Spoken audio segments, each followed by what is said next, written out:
The story opens in this absolutely stunning place where the group sits together, soaking in what might be their last peaceful moment. One girl breaks the silence and asks everyone what they'll do after the world ends. But before anyone can answer, she jumps in first. She says on the way back they should buy crepes and eat together. Just thinking about it makes her happy because living an ordinary life is her dream. That's the reason she keeps fighting. Hearing this, another girl chimes in. She wants to return to her hometown and raise horses. Then she adds that they'll definitely be seeing a different, brighter night sky after all this. Another member joins in, saying she wants to open a food stall and invite everyone to come eat there. A shy member blushes hard and says she wants to protect someone very important to her. As a maid, she'll definitely make everyone happy. The whole group smiles at these sweet, humble dreams. Their leader finally turns to the last member, the only boy, and asks what he wants to do when the world ends. He brightens up, ready to spill his heart out, saying it's actually a dream of his. But before he finishes, the story shifts hard. We're suddenly on a ship cutting across the open sea. Gang members stand around on deck. A man approaches our hero, a boy lying there chained and wounded, and calls his name, Kotoha Toya. He tells him that now the police, the politicians, and the entire Mexican mafia fear him, a 17-year-old kid. Then he drops a title on him, Hidden Devil of the Whispering Blood. The man keeps going. Even the organization's executive agrees Kotoha is dangerous. Maybe they're planning to sell him to America for $2 billion. Hearing this, Kotoha gives a small smile. He looks at the man and calls him by name, Rafa. Then he asks if the boss's nephew has lost his way, talking like this. Rafa asks how he can accept all this so calmly. Kotoha just asks if begging for his life would actually save him. Rafa goes quiet. Kotoha tells him that as long as Whisper exists, there's no hope for him anyway. Rafa says maybe his uncle will change his mind, but deep down he knows it's impossible. Kotoha can't be saved. He secretly thinks about sending him back to Japan, but the organization will never allow it. Kotoha knows too many secrets of the underground world. Kotoha looks at Rafa and says that no matter what he does, it's useless. Even Rafa is thinking the same thing. Rafa freezes. Wait, what does he mean? How did he hear what was inside his mind? Kotoha laughs and says he's a demon who can read people's hidden truths. He is the Whisper. Rafa already knows that. Kotoha lifts his hands. The cuffs have a GPS. If they break, a notification goes out. He explains that the ship has around 80 armed mafia members. They're in the middle of the Pacific Ocean with no escape. He glances at the dead prisoners beside him and says he's been quiet just like these corpses. Then he laughs softly. Begging for life is pointless because he can hear reality. He looks at Rafa and says dreams and hope are pointless to expect now because his fate and destiny have already ended. Rafa stares at him, takes a deep breath, then suddenly pulls a candy from his pocket and pops it into Kotoha's mouth. He tells him the ship's journey is still long, so he should eat something. Then he walks away. As he leaves, Rafa thinks that if his son, who died 10 years ago from illness, were alive today, he'd be the same age as Kotoha. Kotoha quietly hears that flash of thought. He thinks to himself that Rafa really likes sweets, even though he's a bad man. Rafa's mind drifts back. Fate is unreasonable. The weak never get a choice. He remembers being kidnapped 2 years ago when he was just a second-year middle school student walking home. Suddenly grabbed, dragged to Mexico, kept like a slave so they could use him to reveal the secrets inside people's hearts. Kotoha thinks he can't control his abilities. Sometimes things just appear before him on their own. If he focuses his consciousness on someone's heart, he can peek into their thoughts way too easily. That ability made him the perfect target.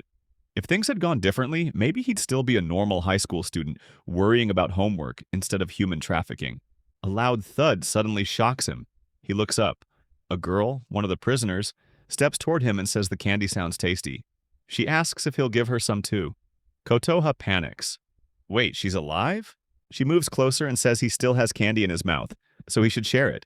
He stammers that it's impossible because his hands are tied. The girl simply opens her mouth and says he can just feed her like a little bird. Kotoha freezes. She leans in closer. Hurry, please. Kotoha accidentally reads her thoughts. She believes if she gets even a bit of energy from the candy, she might still have hope. Inside, she's apologizing for being selfish. Kotoha leans forward and gently transfers the candy from his mouth into hers.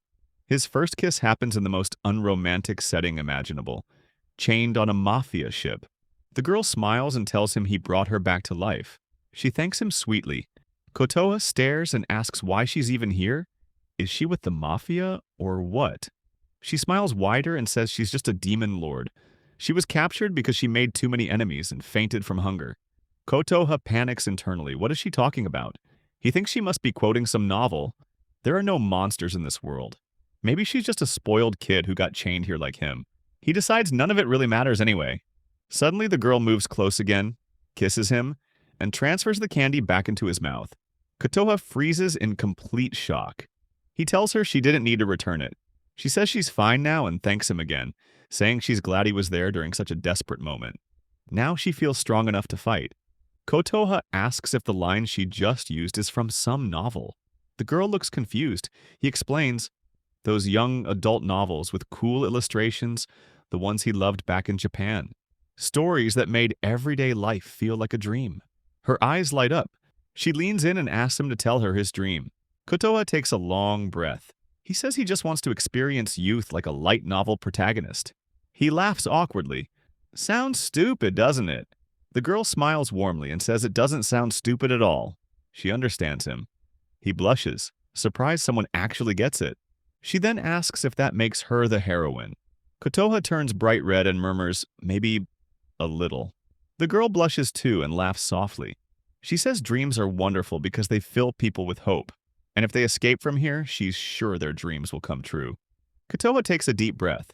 He says staying hopeful is pointless. Dreams are called dreams because they're always too far to reach. The girl looks at him in shock. Then she says, quiet but firm, that even if he can understand so much, she will never give up. Light returns to her eyes. She says she will escape this place because she has dreams of her own. Mafia members suddenly burst in. They shout at Kotoha for making noise. One of them grabs the girl and asks if she's some kind of merchandise he's hiding. Kotoha tries to stop him. The man turns on him, asking if he has a problem. Kotoha tells him not to get too cocky with a slave. The man snaps, asking if he wants to be tortured again. Kotoha freezes. The girl tells him she's fine. Then, boom! A brutal shock blasts through the air. The man's hand is sliced clean off. Kotoha stares, completely stunned, trying to process what just happened. He asks what she is. She smiles. I am the demon lord. Panic shoots through him. Dangerous, violent power erupts from her body.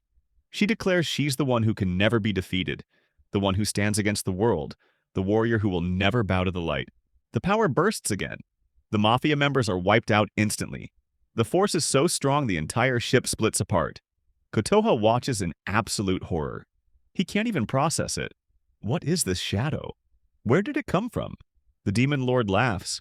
She says she wants to destroy the world because the universe is too aligned, too balanced, and she cannot tolerate it. If every living thing disappeared, it would be amazing. Her dream? Destroy the universe.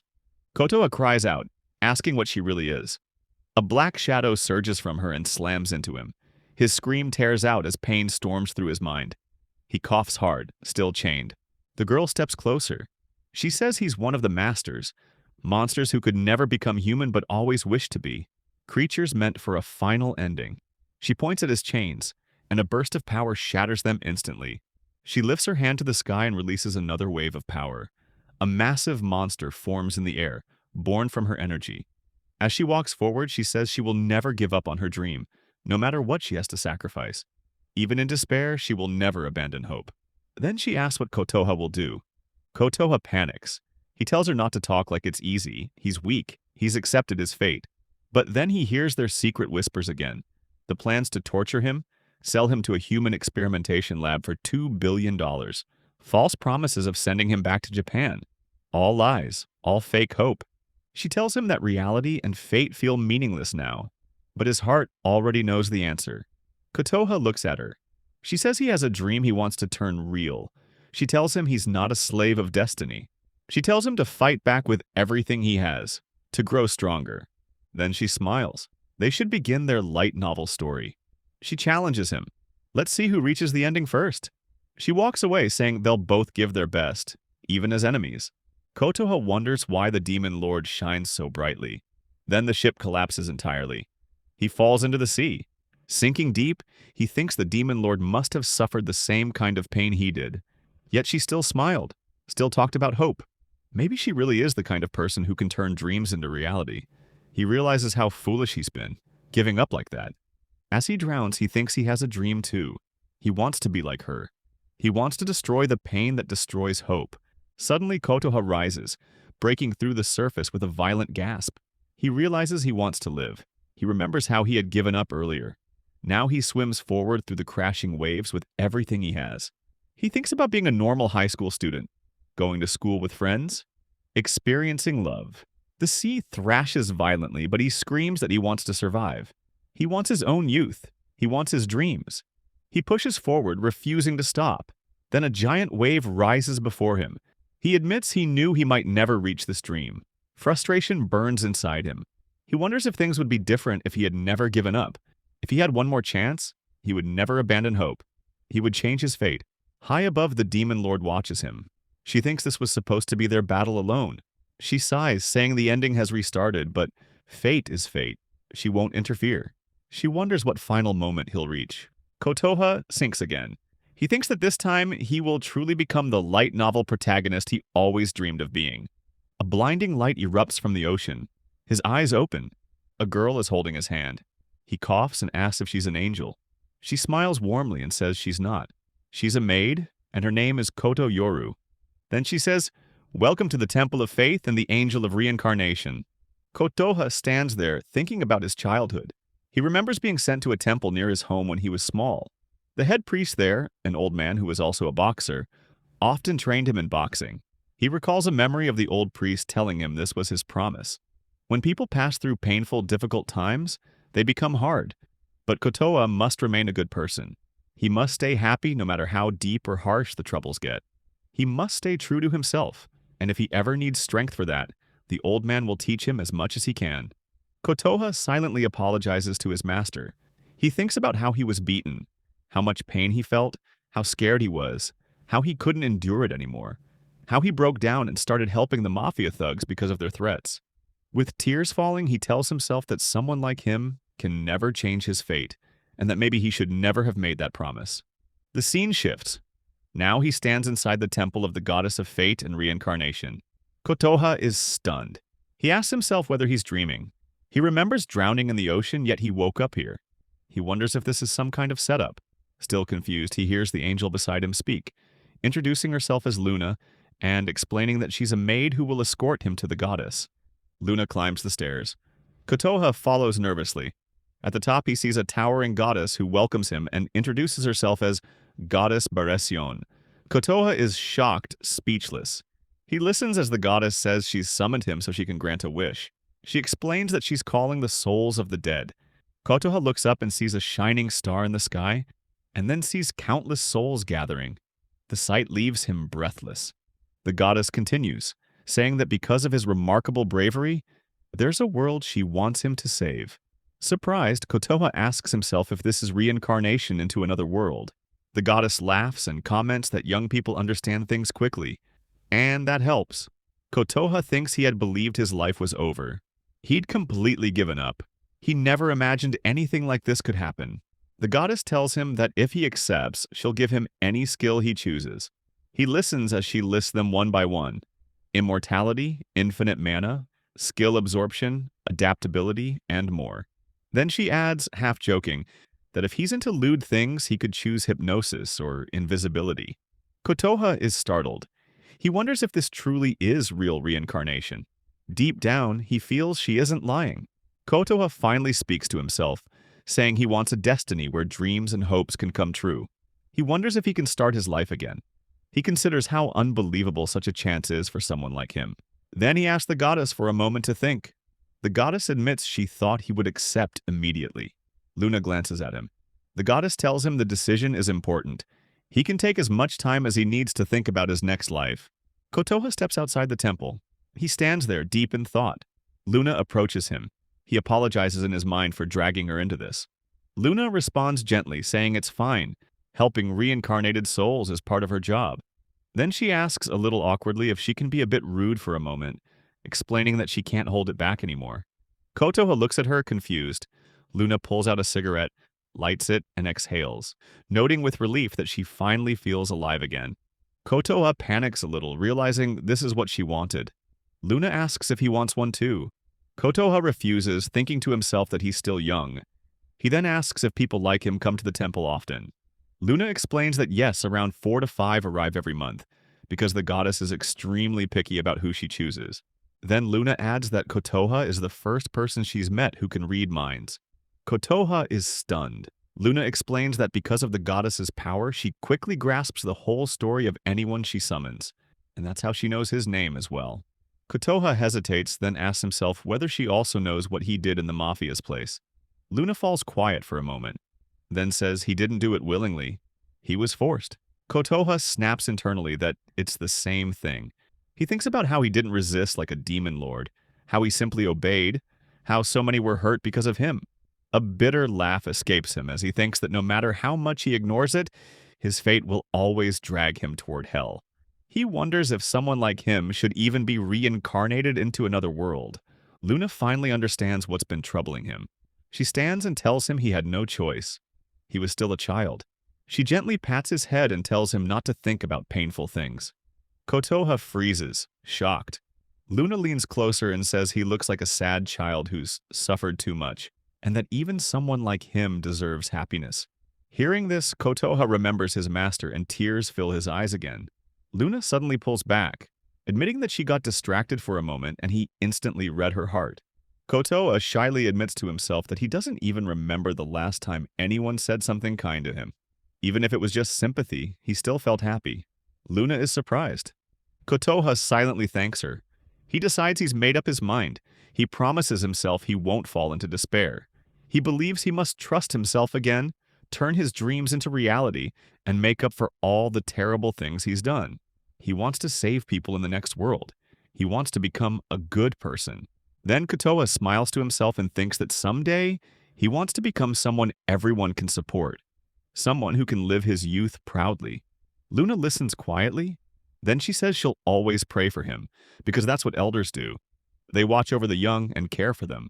The goddess stands inside the temple and tells Kotoha that if he steps through this dimensional gate, he'll instantly enter another world. She asks if he's sure. Kotoha nods and says he doesn't need any skills. He just wants to experience a normal youth. The goddess laughs softly and says, "Fine."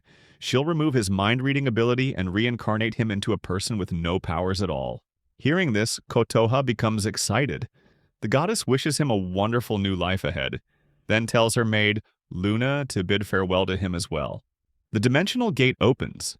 Just as Kotoha is about to walk through, he notices Luna standing there, completely heartbroken. While walking, Kotoha suddenly reads Luna's thoughts. She's silently begging him not to enter that gate.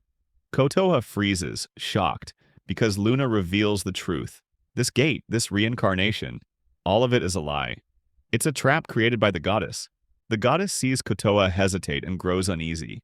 She asks why he isn't moving forward. Kotoha looks toward Luna again and reads more of her thoughts. Luna urges him not to trust the goddess at all. The goddess narrows her eyes and asks if Luna said something.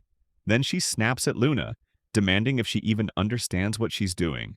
Seeing all this, Kotoha becomes confused and scared. Luna steps forward and says, Kotoha is right. Being forced to do something and choosing to do it yourself are never the same.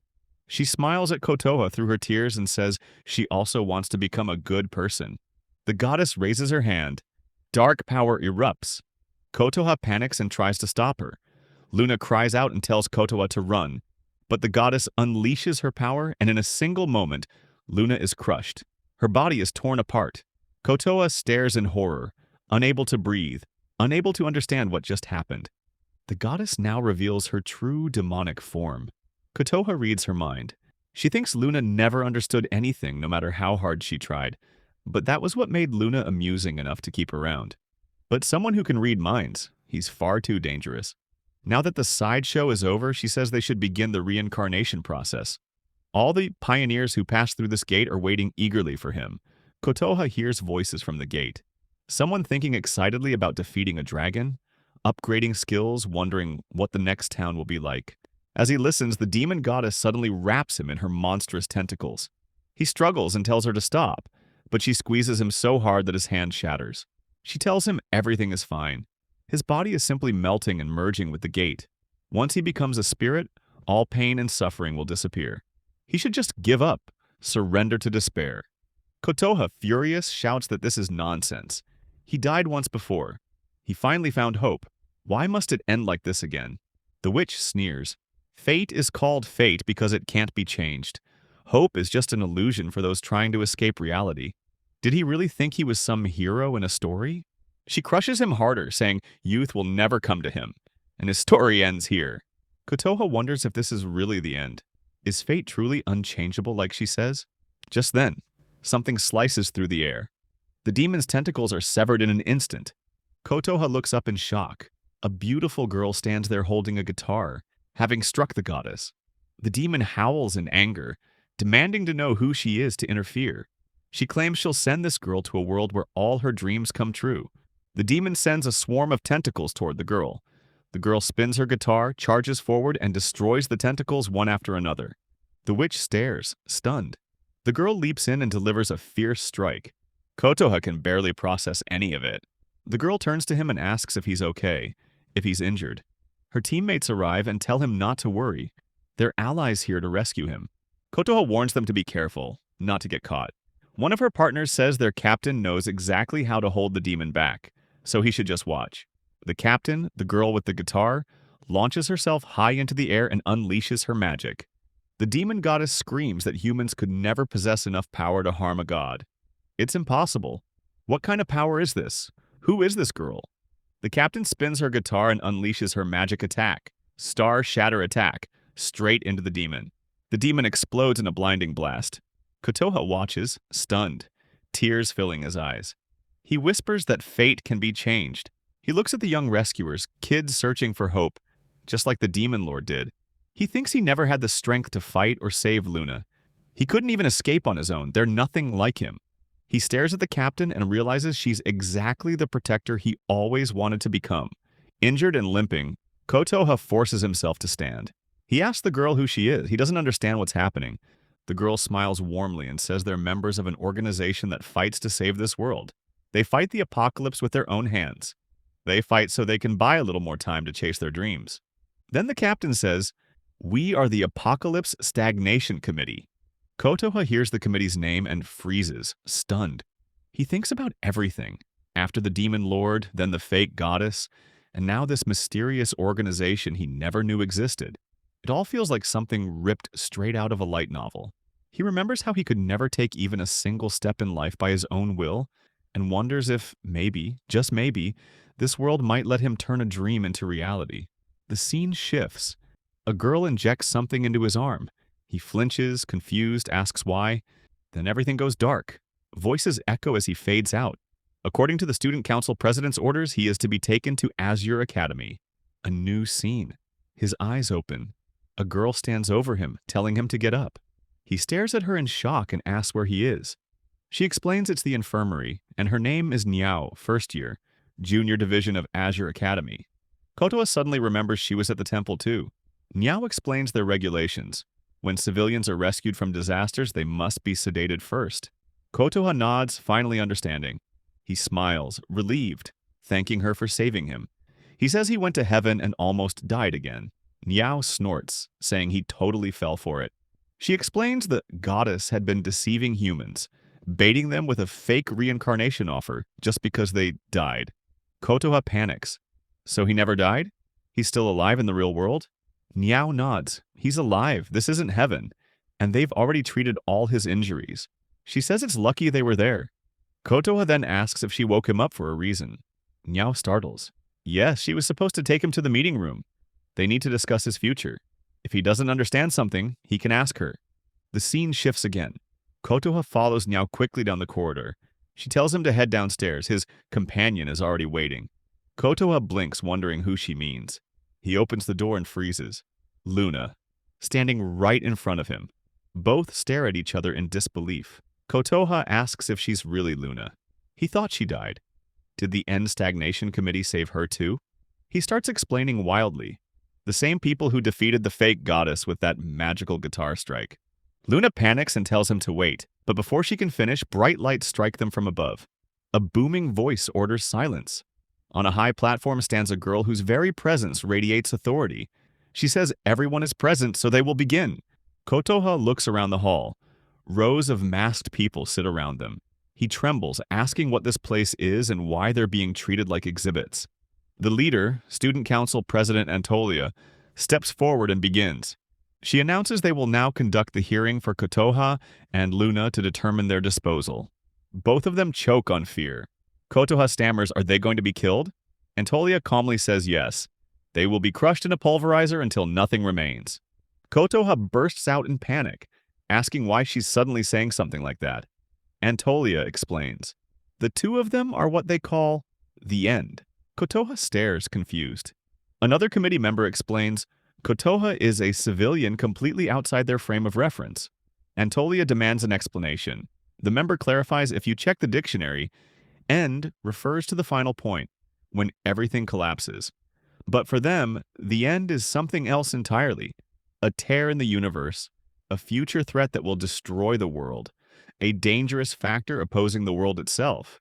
She lists examples: Black Diamond Lord, the false goddess in the temple, powers beyond human understanding.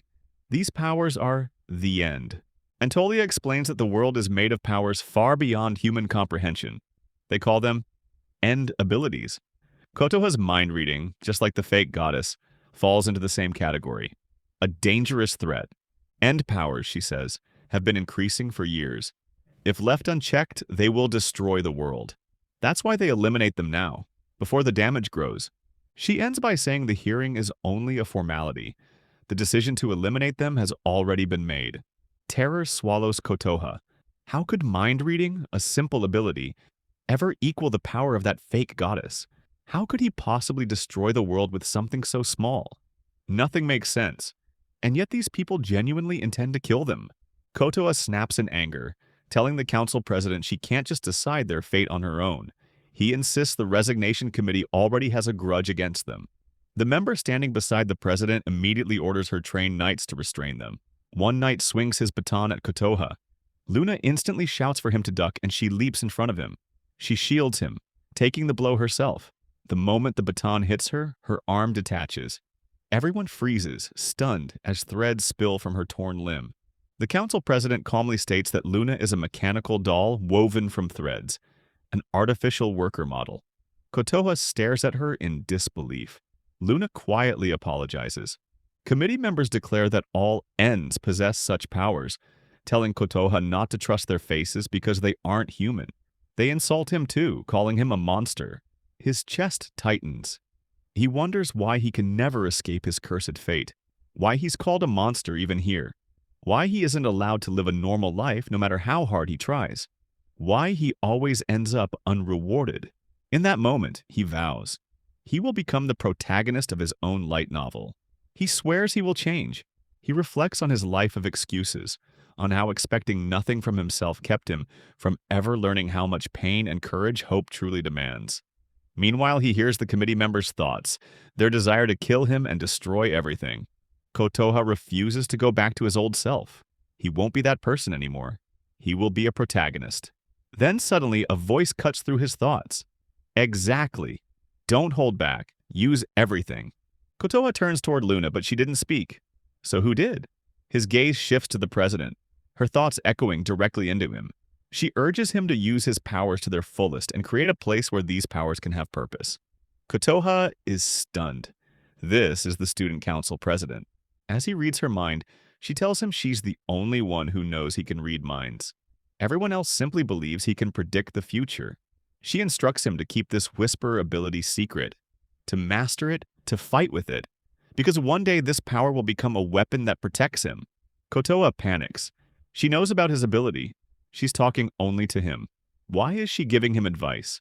He thinks to himself that a student council president shouldn't act like an anime hero, but she clearly is. Her thoughts reach him again, telling him there's no time. They'll talk another day. For now, he just needs to escape the situation. Kotoha trembles.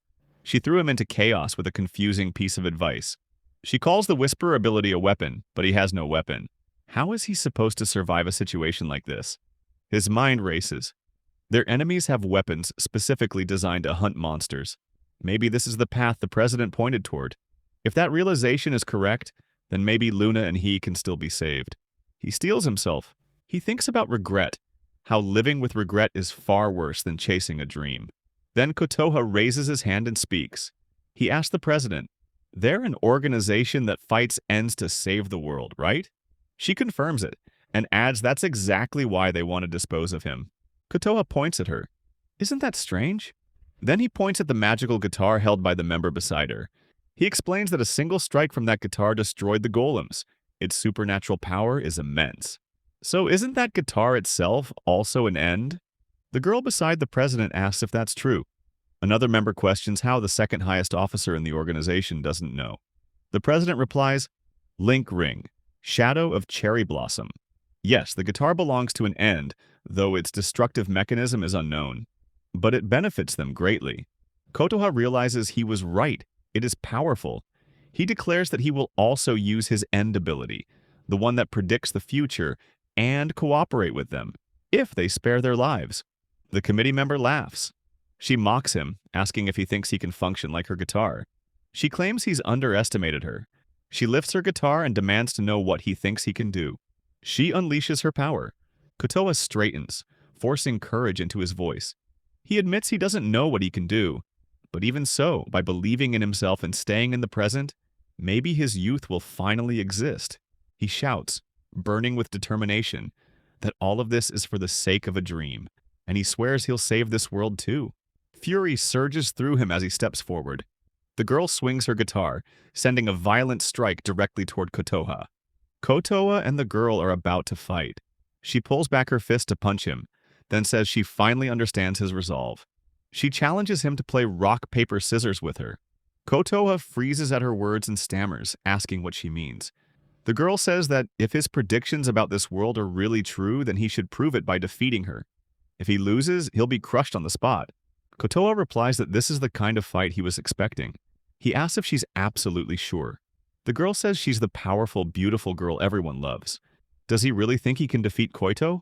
At that moment, Kotoha reads her mind and sees she plans to throw paper. They play rock, paper, scissors, and Koito throws paper exactly as she thought.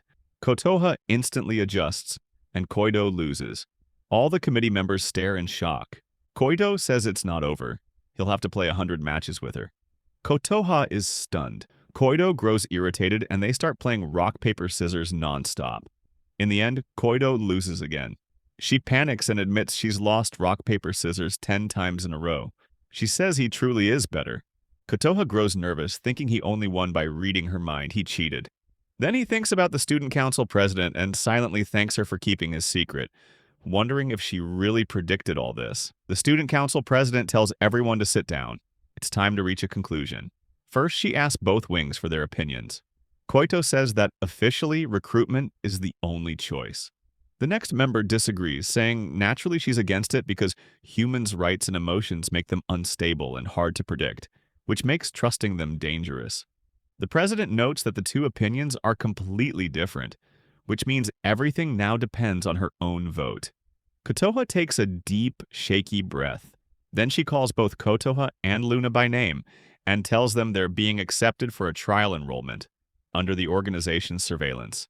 Kotoha and Luna are stunned. Luna says it means congratulations on staying alive. Koito immediately jumps down from above and pounces on Kotoha. He panics and blurts out, "Thank you." Koito congratulates him for staying alive and says he fought well against her. Kotoha nervously asks what she's doing and begs her to let him live like a normal human. Koito says she was just excited and couldn't control herself. Kotoha stammers that she was about to kill both of them. Koito says that was just a little while ago. Now they're allies. Then she says she welcomes both of them and is excited to work with them. Kotoha exhales in relief, wondering what is wrong with these people. Koito excitedly suggests they play rock, paper, scissors again. Kotoha panics again. The scene shifts. Kotoha and Luna look at the new world around them. Kotoha thinks everything happened so fast. They completed the trial enrollment and the dorm paperwork, and before they knew it, they were free. He and Luna gaze at this floating world, and he tells her it seems like they're standing in a small world drifting in the sky. Luna smiles and says it looks like he's enjoying himself. Kotoha admits he is. He can finally feel that he can change himself. He's filled with determination to do everything he must. He thanks Luna for helping him when he needed it most. Luna honestly says she wouldn't have minded dying today. She'd already accepted it. But when she heard his words, she thought maybe her dreams might also come true someday. Kotoha grows sad, realizing Luna must have gone through hardships like his. Luna waves and says it seems like they're in this together now, so they should walk together. Kotoha asks if she won't come to the dorm with him. She says things like that aren't for her. She prefers freedom and doing things her own way. Kotoha smiles at her. No mafia guards are watching him.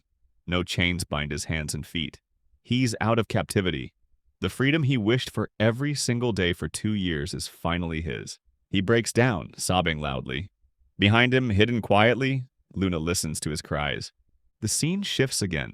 Filled with hope, Kotoha finally reaches his dorm. He wonders what kind of people live here. He opens the door and apologizes if he disturbed anyone, asking if anyone is inside. He removes his shoes, thinking maybe someone is here. He reminds himself that first impressions are important. He decides to be energetic.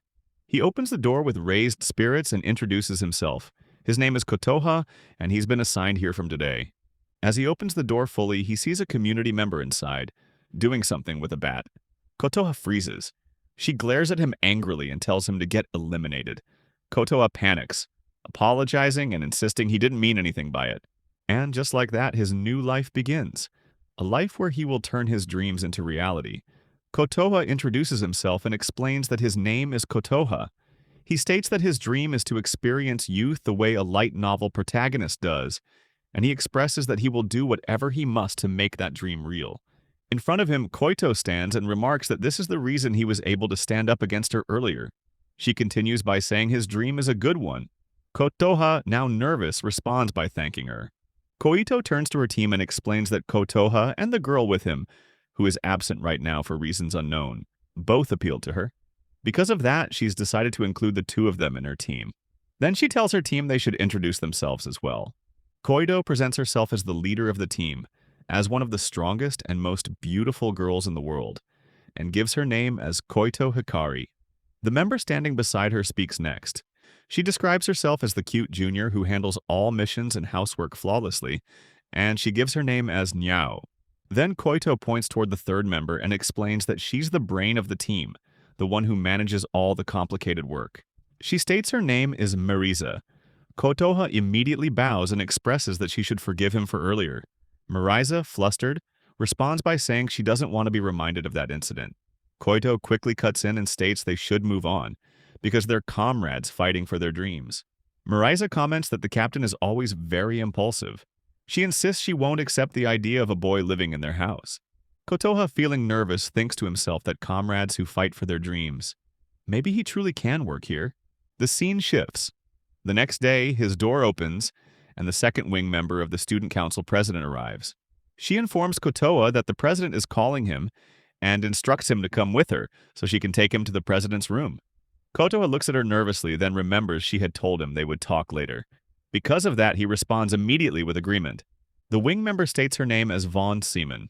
Kotoha asks what business the student president has with him. Von Simon explains that no one knows, that this matter is between Kotoha and the president, and therefore outside of his concern. Kotoha opens the door and thinks he may have no choice but to follow silently.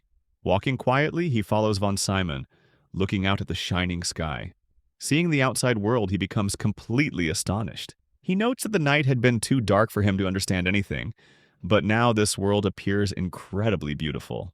Von Simon explains that this is the apocalyptic Sky City Fractus, an infinite world spreading across space in a separate form, which they call the world. Kotoha, still shocked, acknowledges that this place is also an apocalypse. Von Simon tells him that from his point of view, Kotoha is no different. An unpredictable danger factor whose potential actions no one can foresee. He adds that if Kotoha values his life, he should avoid doing anything reckless. Kotoha, nervous, agrees. The scene shifts again. Eventually, Kotoha stands outside the room. Von Simon informs him they've arrived. Kotoha thinks he has no choice now but to steel himself. He opens the door and sees the president sitting inside. The president welcomes him and instructs him to come toward her. Then she lifts her leg onto the table and tells him to kiss the tips of her toes. Hearing this, Kotoha becomes completely startled. The president pauses and asks if she's said anything inappropriate. Kotoha stares at her, stunned, unable to understand what she means. She continues. She tells him he's 17, born in Manazuru, raised as a child in a temple. At 14, he was kidnapped by a Mexican mafia. Because of his hidden glide line, he was forced into the line of confinement. After that, he was caught again and placed on the Apocalypse Stagnation Committee on a trial basis, with his life held as collateral. Then the president tells him he's completely worn out now, at the edge of his age. She apologizes, but says she will use this fact from now on. She asks if he will become her personal hunting dog. Kotoa demands if this is why she helped him yesterday. She answers yes. She needed someone she could trust, someone who could work behind the scenes, someone who notices subtle changes in behavior. She says what she wants is the Whisperer's power. Kotoa snaps back, saying she made him pretend his power was precognition. It wasn't. He thinks about Whisperer's biggest weakness. He can't read the mind of anyone who knows about his ability, especially if that person is forcing their thoughts in another direction. That's why he never caught the lie when the guards told him he would be reincarnated into another world. He wonders, if he's been hiding his ability from everyone, does that mean there's a traitor inside the organization? The president says she can't confirm it. No one can ever truly understand someone's real intentions. But she insists that if he stands with her, everything will resolve. Kotoha fires back with anger. She wants him to become a slave again. He says he'll end up exactly where he was with the mafia.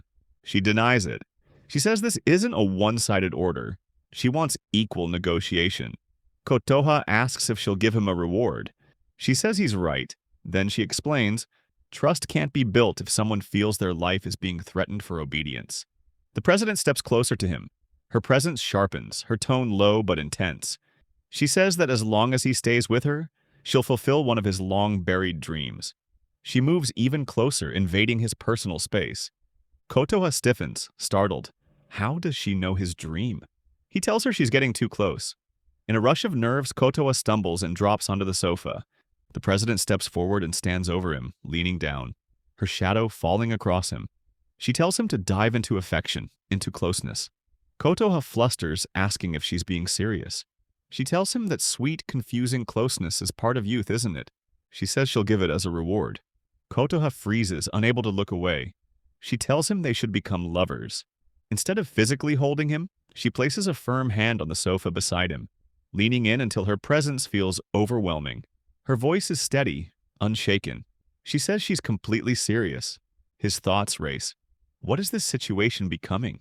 He can feel the intensity radiating from her, her focus burning straight at him. The president murmurs that these feelings are powerful. She says if he loves her, she'll gain his complete trust. Kotoha realizes she's willing to go extremely far for the organization. She admits she wanted to experience a relationship herself. She says it's a fair deal for him, too. Kotoha blushes immediately. She notices and tells him his face is turning red. He thinks hugging would have been harmless, but this pressure, the closeness, the sincerity, hits him harder than he expected. He remembers Whisperer's two weaknesses. First, he can't read the minds of those who know his ability. Second, he instinctively absorbs the tension and feelings directed toward him. Kotoha blurts out that her inner thoughts are leaking. The president freezes in shock. She backs away slightly, startled. Kotoha can now sense everything. The president's buried emotions, her hidden longing, her desire for him. All of them surge toward him. He wonders, are these truly the student council president's real feelings? What do they mean? The president blushes and covers her face, flustered. Kotoha wonders why she looks like that. She asks how he can speak so straightforwardly without embarrassment. If he heard her feelings, then he should give a proper answer. She asks again, will he become her lover? Kotoha stares at her, overwhelmed. He asks if she's truly serious. Why would someone like her choose someone like him? The president steps close again, this time not touching him, but stopping inches from his face, letting the intensity of the moment speak for her. She leans in, steady and unwavering, and instead of pressing her lips to his, she stops just short, her breath brushing the air between them, delivering the pressure of the moment without crossing the line. The moment the president leans closer, Kotoha suddenly pushes her back. He tells her this was exactly what he expected. Something like this would not happen. The president straightens and asks sharply if she's not his type. Kotoha replies that it's not her fault. The problem is with his own feelings. He believes things like this should only happen when two people actually know each other well. She turns her head away. Kotoha watches her nervously, and then she suddenly bursts into loud laughter. She tells him he's just like a child. Love, she says, isn't something you handle like a contract. Then she suggests they start as friends. Kotoha agrees, saying he couldn't ask for anything better. He asks if she's truly okay with this. The president nods. She says she's simply glad she learned what kind of person he is, especially in a situation where the world is ending. Hearing this leaves Kotoha stunned. She shrugs and says fine. Who cares about the world anyway? Then she adds that the orders are clear now. To fulfill their dreams, they'll be the ones who save the world. She asks Kotoha if he feels the same way. Then she admits she also has a dream she refuses to give up. She fought, cried, crawled through dirt for it. The president says they've secured this moment, so they should try their best to chase their dreams. Kotoha hesitates, saying the goal is still far out of reach. He doesn't know exactly what to do. The president tells him youth is something he can't easily get, but that's fine. If he can stand up again and move with hope, she's certain he'll achieve his dream. She reminds him he's part of the story too. Kotoha blushes.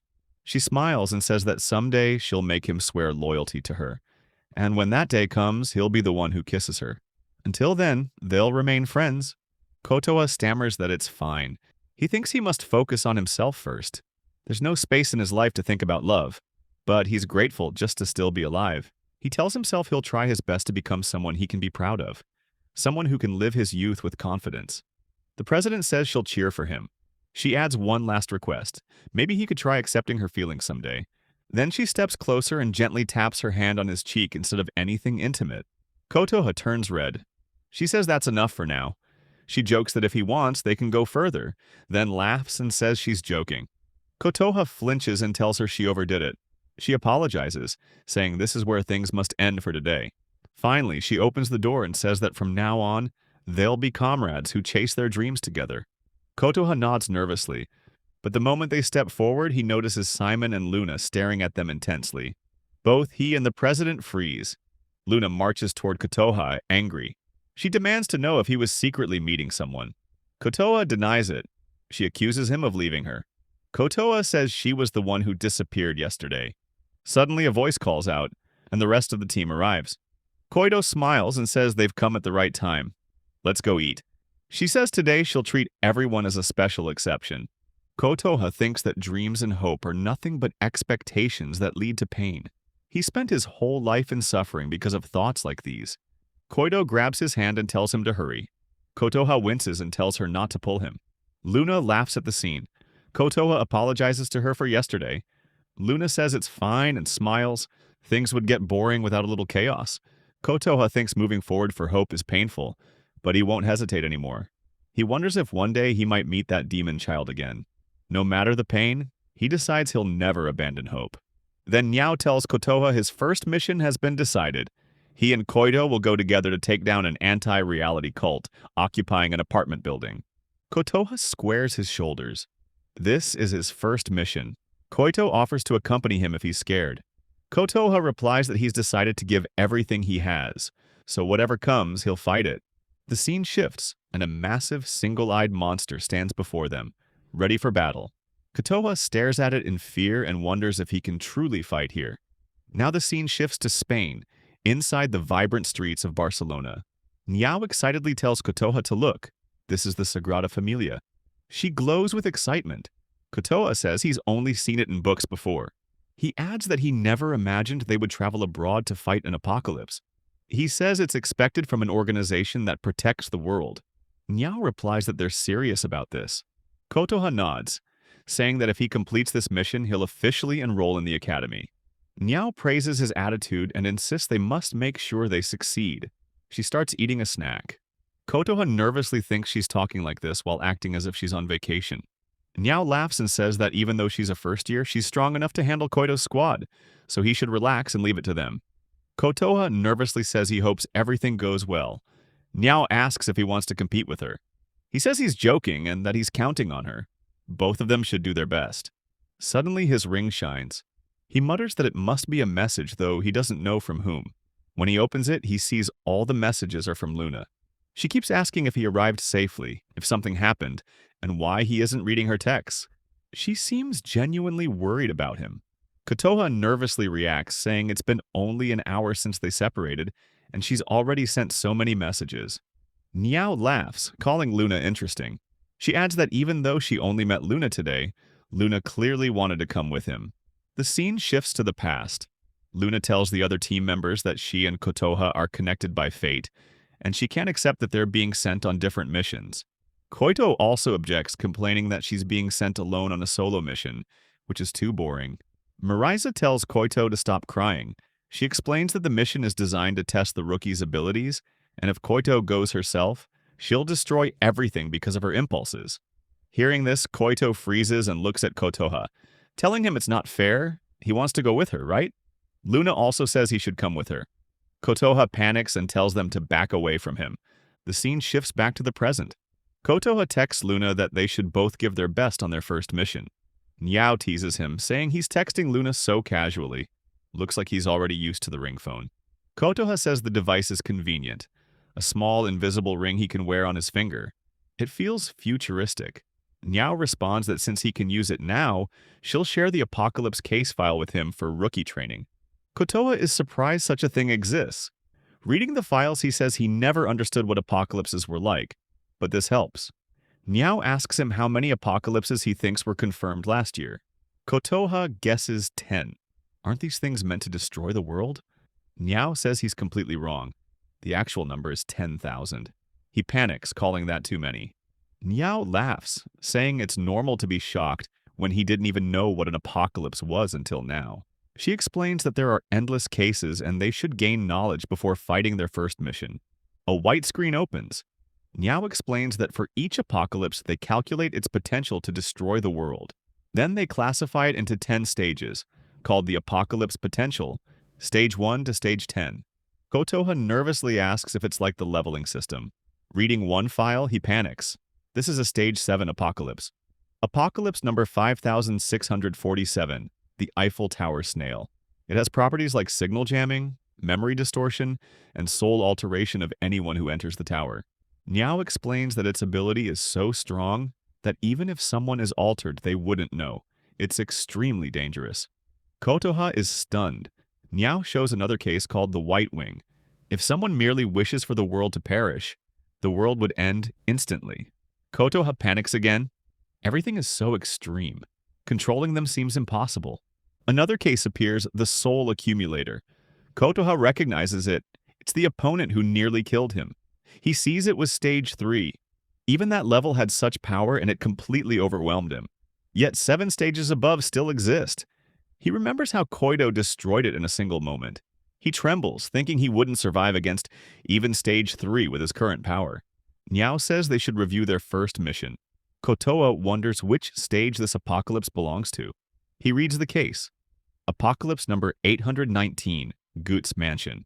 It uses necromantic techniques. A ritual disaster happening inside a mansion on the outskirts of Barcelona. On the rooftop are 12 pairs of corpses arranged ritualistically.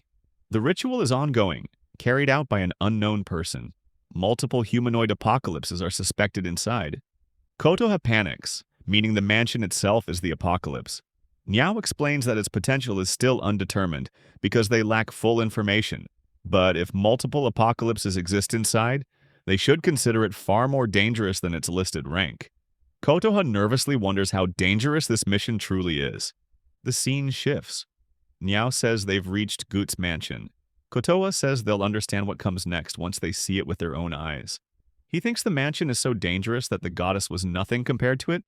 What exactly is this place? They arrive in front of it. Kotoha nervously says it looks like a normal apartment building. He notices the streets are empty. No tourists, no pedestrians. Suddenly a voice calls out, appreciating the people who came from the academy to support them. Kotoha jumps, wondering where the voice came from. Dozens of people in capes surround them. He panics. So many people arrived at once. Niao explains they're from another academy and will join them for this joint mission. They're from the CAUS Institute. Kotoha nervously asks if that means they're on the same side. Niao nods, saying CAUS values, discipline and rules, and they set up the jamming barrier to protect civilians. A member from CAUS asks them to step inside the barrier. Kotoha moves forward with excitement. If so many people are with them, they can win easily. But as soon as he steps forward, he sees a horrifying building with an eye in the center. His soul nearly escapes his body. Members from CAUS calmly walk around. Kotoha panics. How is this even possible? This mansion looks completely different from the one he saw moments ago. That means it really is more dangerous than the goddess. Niao tells Kotoha she'll greet the cause members and leaves him there. Kotoa begs her not to leave him alone in such a place. He overhears cause members discussing sending reinforcements to the Western Barrier because it's about to collapse, and ordering injured people to be transported quickly. Kotoha wonders how they can stay so calm with that monstrous mansion right in front of them. Suddenly, Kotoha receives a message on his ring. He panics. Maybe Luna again? But it's from the president, Alf Anatolia. The message reveals a secret mission. Kotoha must investigate Cos and find out what they're really doing inside. Kotoha is confused. Why? Aren't they partners? He writes further. Cos suddenly requested the Academy's help, which is unusual. Something is happening inside that they don't know. Alf Anatolia tells him she wants him to discover Cos's true intentions. How he does it is up to him. She depends on him. Kotoha panics. He's already stressed about a mission that risks his life, and now she casually asks him to do this for the sake of his youth. But he thinks he has no choice but to do his best. A limousine arrives. Kotoha wonders what's happening as Cos members gather. A voice announces the arrival of Lady Rhea. The car door opens and a girl steps out. Kotoha thinks about how he met her during his first Apocalypse mission. She approaches and asks if he's the reinforcement from the Academy. Kotoha replies yes. She wishes him a good day and apologizes for keeping them waiting. She introduces herself as Rhea Cour de Lumiere from the CAUS Institute's first-year exile unit. Here I am.